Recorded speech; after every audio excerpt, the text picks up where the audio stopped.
tanto de miembros superiores e inferiores, vamos a analizar la integridad estructural, la fuerza muscular, la movilidad articular y la respuesta neuromotora del paciente.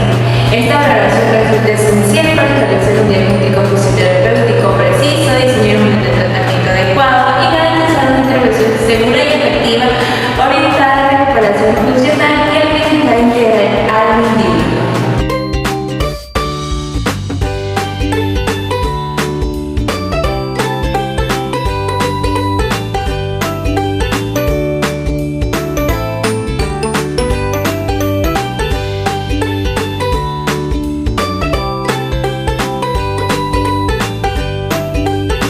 Este signo puede ser con paciente en bipedestación o paciente en sedestación. En este caso, nuestro paciente está en sedestación y se va a estabilizar la escápula con una mano y con la otra mano se va a elevar pasivamente el brazo en rotación interna. Biomecánicamente se evalúa el síndrome del pinzamiento subacromial al elevar pasivamente el brazo en rotación interna. El tendón del supraespinoso y la porción larga del bíceps braquial se van a comprimir entre el acromión y la cabeza humeral, lo que provoca dolor si hay inflamación o lesión. Este signo es positivo cuando aparece dolor en la cara anterolateral del hombro entre los 70 grados y 120 grados de abducción. En cuanto a la interpretación, indica pinzamiento subacromial o tendinopatía del supraespinoso o del bíceps braquial por fricción o por compresión de los tendones bajo el acromión.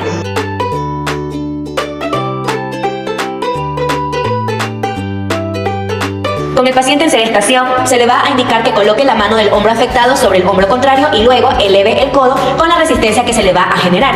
En cuanto a la biomecánica, va a evaluar el síndrome del pinzamiento subacromial y la función del tendón del supraespinoso. Al realizar la elevación del codo, lo que va a pasar es que se va a reducir el espacio subacromial, lo que puede generar dolor si existe compresión tendinosa. Este signo es positivo cuando aparece el dolor en la región anterosuperior del hombro durante la elevación resistida. Y en cuanto a la interpretación, va a indicar un pinzamiento subacromial o tendinopatía del manguito rotador, especialmente del músculo supraespinoso.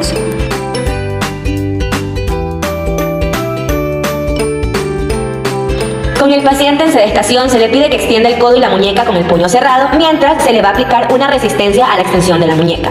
En cuanto a la biomecánica, va a evaluar la función de los músculos extensores de la muñeca, principalmente el extensor radial corto del carpo, que se inserta en el epicondilo lateral del húmero. Al realizar la extensión de la muñeca contra la resistencia, va a aumentar la tensión sobre la inserción tendinosa. Es positivo cuando aparece dolor en la región del epicondilo lateral del codo durante la contracción resistida. Y en cuanto a la interpretación, indica epicondilitis lateral o actualmente llamado epicondilalgia lateral o codo del tenista, causada por sobrecarga o microlesiones en los tendones extensores de la muñeca, especialmente del extensor radial corto del carpo. El test de Hawking es una prueba utilizada para evaluar el posible pinzamiento subacromial del hombro. Desde un punto de vista biomecánico, esa maniobra provoca la comprensión del tendón del supraespinoso en la cabeza humeral y el ligamento coracoacromial durante la rotación interna del hombro. Con el paciente en bipedestación se realiza una elevación del brazo a 90 grados de flexión y en el codo también flexionado a unos 90 grados. Se realiza una rotación interna pasiva forzada. Si el paciente manifiesta dolor en la cara anterosuperior del hombro, consideraremos el test positivo, lo que sugiere una tendinopatía del supraespinoso o un síndrome del pinzamiento subacromial.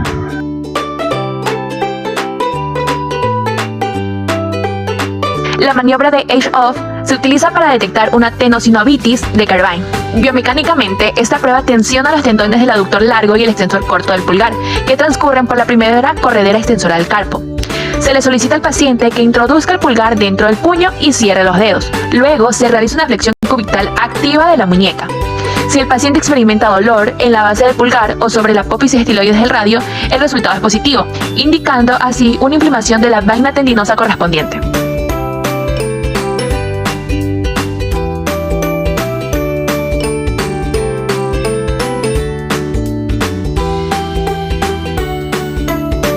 Con el paciente en decúbito supino se le pide que flexione una cadera llevando la rodilla hacia el tórax para aplanar la lordosis lumbar. Vamos a observar el comportamiento de la pierna contralateral. En cuanto a la biomecánica, se evalúa la longitud y flexibilidad del psoas ciliaco y otros flexores de cadera. Cuando una cadera se flexiona, la pelvis rota y la columna lumbar pierde su lordosis. Si hay acortamiento de los flexores, la pierna contraria se eleva al no poder mantenerse extendida. Este signo es positivo cuando la pierna contralateral se eleva o no puede mantenerse en contacto con la camilla y puede observarse un aumento de la lordosis lumbar. En cuanto a la interpretación, se indica acortamiento o contractura de los flexores de cadera, principalmente del psoas ilíaco. También puede sugerir retracción del recto anterior del cuádriceps si la rodilla contralateral tiende a extenderse.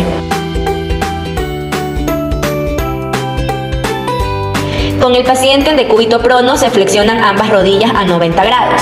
En cuanto a la biomecánica, se evalúa la integridad del tendón de Aquiles durante la flexión de la rodilla. Al momento de flexionar la rodilla, el tríceps oral tiende a mantener el pie en ligera flexión plantar gracias a la tensión del tendón de Aquiles. Si este está íntegro, el pie se mantiene en esta posición. Es positivo cuando se observa mayor dorsiflexión del tobillo en el lado afectado comparado con el lado sano. En cuanto a la interpretación, se indica ruptura parcial o total del tendón de Aquiles, ya que la pérdida de continuidad del tendón impide mantener la tensión normal que genera la flexión plantar.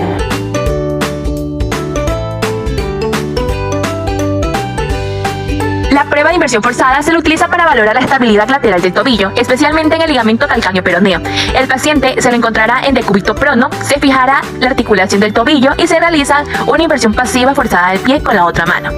Si produce dolor en la región lateral del tobillo o se evidencia mayor amplitud de movimiento respecto al lado contralateral, la prueba se considera positiva, indicando así una lesión o extensión del ligamento calcáneo peroneo, característica de los esguinces laterales del tobillo. La prueba de McMurray se emplea para valorar la integridad de los meniscos de la rodilla. El paciente se colocará en decúbito supino, flexionando completamente la cadera y la rodilla.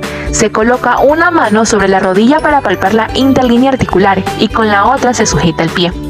Primero se realiza una rotación externa del pie y se extiende lentamente la rodilla. Eso evaluará el menisco medial. Luego se repite la maniobra con una rotación interna del pie evaluando el menisco lateral. La presencia de chasquido, bloqueo o dolor durante la extensión indica un test positivo, sujeto a una lesión meniscal, recordando que la dirección del talón siempre va a indicar el menisco afectado.